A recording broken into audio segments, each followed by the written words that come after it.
السلام علیکم دوستو، حضرت ابو ہریرہ رضی اللہ تعالی عنہ سے روایت ہے کہ نبی کریم صلی اللہ علیہ وسلم نے ارشاد فرمایا کہ اللہ تبارک و تعالی کے نزدیک دعا سے بڑھ کر کوئی چیز کا بلند مرتبہ نہیں ہے، یعنی دعا سب سے بلند مرتبہ کا ہے۔ دوسری حدیث ہے، حضرت ابو ہریرہ رضی اللہ تعالی عنہ سے روایت ہے کہ نبی کریم صلی اللہ علیہ وسلم نے ارشاد فرمایا کہ جو شخص یہ چاہے کہ پریشانیوں میں، مشکلوں میں، مصیبتوں میں میری دعا قبول ہو تو اسے چاہیے کہ خوشحالی میں زیادہ سے زیادہ اللہ تبارک و تعالیٰ سے دعا کرے۔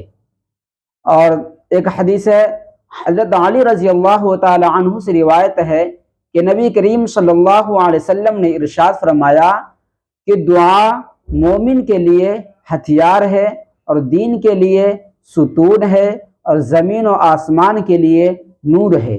تو ہمیں اور آپ کو چاہیے کہ اللہ تبارک و تعالیٰ سے زیادہ دعا کرے اور خوشحالی میں زیادہ دعا کرے تاکہ پریشانیوں میں دعا قبول ہونے کا امید ہو۔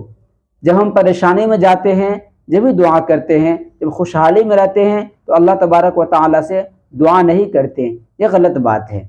خوشحالی میں زیادہ سے زیادہ اللہ تبارک و تعالیٰ سے دعا کرے تاکہ اللہ تبارک و تعالیٰ پریشانیوں میں جلد از جلد دعا قبول کرے۔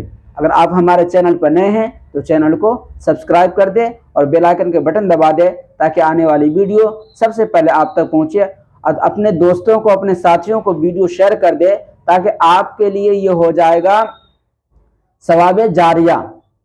جیسے آپ یہ ویڈیو شیئر کریں گے، اگر کسی بھائی کے پاس پہنچے گا، اگر وہ اس پر عمل کر لے گا، اس کا ثواب آپ کو کل قیامت تک ملتا رہے گا۔ جب تک دنیا قائم رہے گی، جب تک ویڈیو یہ چلتا رہے گا سوشل میڈیا پہ، تب تک آپ کو ثواب ملتا رہے گا۔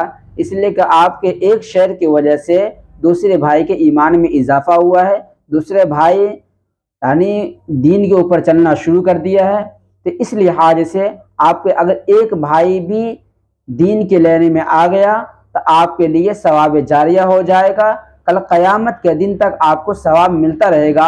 آپ دنیا سے چلے جائیں گے پھر بھی آپ کو ثواب پہنچتا رہے گا۔ تو آپ یہ کام کریں، ویڈیو کو شیئر کریں تاکہ دوسرے بھائی تک پہنچے اور وہ بھی اس پر عمل کرے۔ السلام علیکم۔